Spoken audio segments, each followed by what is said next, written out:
అంటే రోడ్ల వరకు అయితే క్లియర్ అయ్యాయి. ముందు జగన్ ఉండేటప్పుడు అంటే అంతగా రోడ్లు బాగుండేవి కాదు.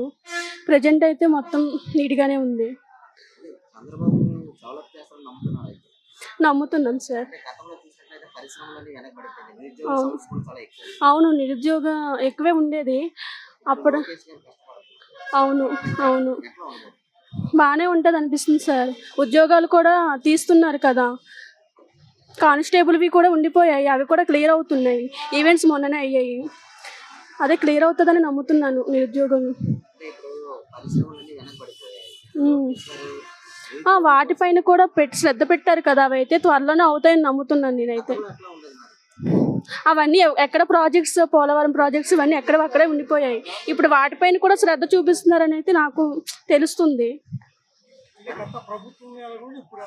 ఇప్పుడైతే చాలా వరకు మారిందని నమ్ముతాను నేనైతే. ఇప్పుడు లేదా శక్తి ఓకే. మహిళల కోసం ఇది ఎట్లా ఉండబోతుంది?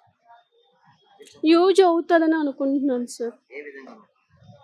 అంటే మహిళల పరంగా చాలా వరకు చాలా జరుగుతున్నాయి కదా! ఈ రేప్ కేసెస్ ఇవన్నీ. వాటి పరంగా అయితే చాలా హెల్ప్ అవుతుందని అనుకుంటున్నాను. హ్మ్.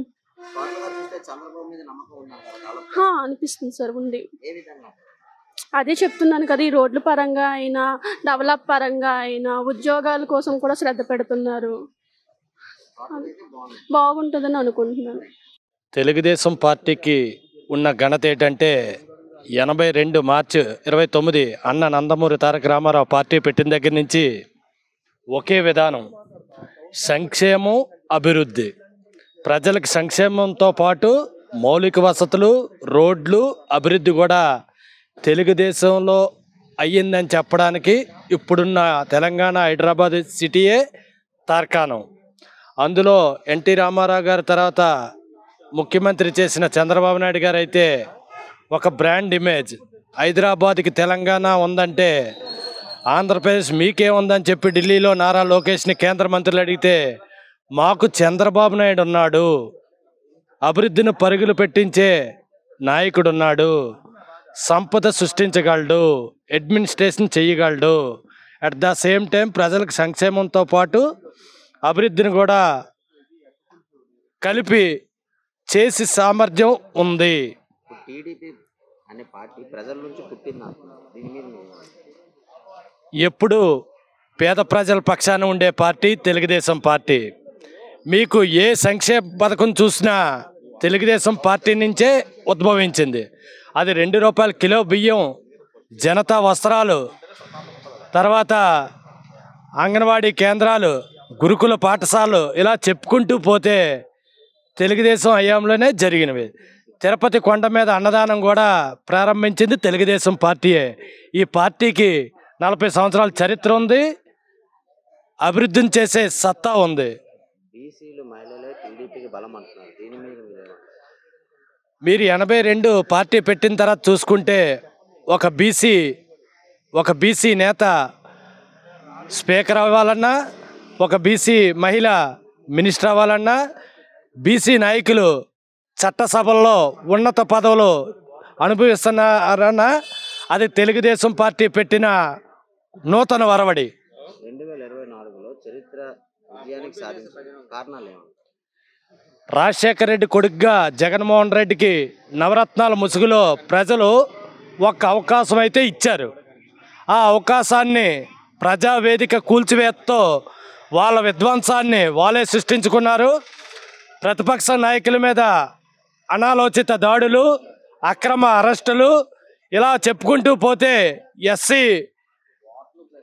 ఎస్సీ వాళ్ళ మీద వేధింపులు, అనంతబాబు అనే ఎమ్మెల్సీ ఎస్సీ వ్యక్తిని హత్య చేయించి డోర్ డెలివరీ చేసిన ఘనత వైఎస్ఆర్సీపీకి పార్టీకే దక్కుతుంది.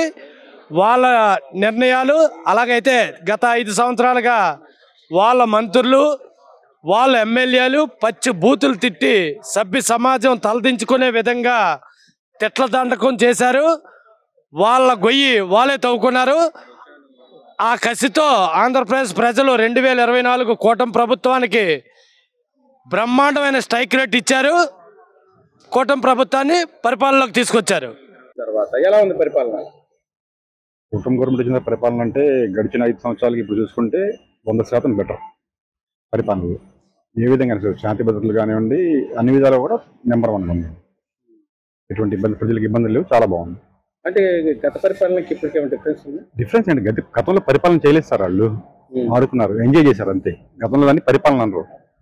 పరిపాలన అంటే ఇది ఇప్పుడు జరుగుతుంది సార్, ఈ 10 ఏళ్ళ నుంచి ఇది పరిపాలన. సరే జగన్మోహన్ రెడ్డి అంటున్నారు ఈ గవర్నమెంట్ వచ్చి పథకాలు ఇవ్వట్లేదు, రాష్ట్రాన్ని అప్పులు చేస్తుంది, అది ఇదని మాట్లాడుతున్నారు. అది ఎట్లా అంటే సార్, డిసప్పాయింట్లో ఉన్నారు సార్. డిసప్పాయింట్ ప్లస్ డిప్రెషన్ ఏంటంటే 160 సీట్ల నుంచి వాళ్ళు 170 ఎక్స్పెక్ట్ చేసి ఇప్పుడు ఏంటి 11 పడిపోయారు కదా, వాళ్ళు ఒక డిప్రెషన్లోకి వెళ్ళిపోయారు. వాళ్ళు ఏం మాట్లాడుతున్నారు వాళ్ళకి తెలియట్లేదు. నోటికి వచ్చినట్టు జగన్ అట్లా మాట్లాడు, ప్రతి బొత్స మాట్లాడు, ఈ రకరకాల పిచ్చిగా మాట్లాడతారు. వాళ్ళ మాటలు మనం పరిమితి తీసుకోకూడదు, ఎందుకంటే పిచ్చెక్కున్నారు వాళ్ళు. ఈ ఇప్పుడు మాడేసి వాళ్ళు వేస్ట్ అనమాట, వాళ్ళ గురించి మనం మాడకూడదు, వేస్ట్. అంటే సార్ ఇప్పుడు జగన్మోహన్ రెడ్డి అంటారు 3 నెలలు 3 సంవత్సరాలు ఆగండి, నెక్స్ట్ మన గవర్నమెంట్ వస్తుంది, అందరికీ చక్కగా ఉంటుంది, అది మళ్ళీ నేనే ముఖ్యమంత్రి అవుతాను, అది ఇదని మాట్లాడుతుంటారు. అంటే అక్కడ ఆంధ్ర అంటే కర్ణాటక, ఇప్పుడు జగన్మోహన్ రెడ్డి ఆంధ్ర కాదు, ఇప్పుడు కర్ణాటక గెస్ట్ హౌస్ ఉంటున్నాడు కదా, అక్కడ ఏమన్నా సపరేట్ ఏమైనా స్టేట్ సపరేట్ చేసుకుని అక్కడ గవర్నమెంట్ ఫామ్ చేస్తాడు. కానీ ఆంధ్రాలో గవర్నమెంట్ కాదు, అడుగు పెడతానికి కూడా 3 ఏళ్ళు కాదు 30 ఏళ్ళ తర్వాత కూడా అడుగు పెడతానికి అవకాశం లేదు ఆయనకి. అది పోగొట్టుకున్నాడు. ఎందుకంటే గత 5 ఏళ్లలో అట్లా చూపించాడు ప్రజలకి. పరిపాలన అనే దాన్ని మర్చిపోయారు. ఇప్పుడు మీరు అడిగారు కదా పరిపాలన ఎట్లా ఉంది, అది పరిపాలన కాదు, అదొక ఆటకాయి కాదు. ఆడుదాం ఆంధ్ర అన్నారు సార్, అట్లా ప్రజలతో ఆడుకున్నారు 5 ఏళ్లలో.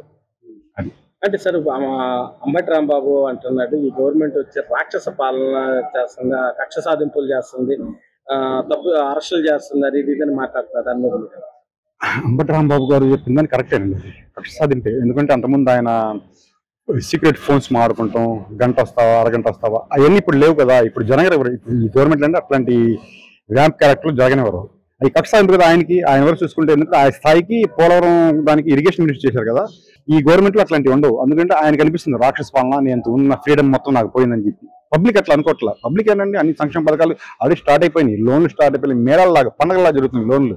మీరు చూడండి వాళ్ళ కార్పొరేషన్ దగ్గర ఎంపీ గారు, విజయవాడ ఎంపీ గారి ఆఫీస్ కానీ, మచిలీపట్నం ఎంపీ గారి ఆఫీస్ కానీ, అన్ని చోట్ల కూడా కార్పొరేషన్ లోన్లు కానీ లేకపోతే ఎంఎస్ఎంబీ లోన్లు కానీ అన్ని ఒక పండుగ వాతావరణంలో జరుగుతుంది. వాళ్ళ పబ్లిక్ ఏంటంటే గడిచిన 5 ఏళ్లలో రేపు పరిస్థితి ఏంటని చెప్పి ఆలోచించారు. ఈ ఆంధ్రాలో ఉండాలా లేకపోతే మన హైదరాబాద్ వెళ్ళిపోవాలా అని చెప్పి. ఇప్పుడున్న పరిస్థితుల్లో అసలు నెక్స్ట్ మనకి ఏదో ఒకటి ఉంటుంది ధైర్యంతో ఇవ్వాలి. మీరు రోడ్లు చూడండి మొత్తం కిక్కిరిసి, ఏదో ఒక వ్యాపారం చిన్నది కానీ పెద్ద జరుగుతానండి, ఏదో ఒకటి జరుగుతుంది.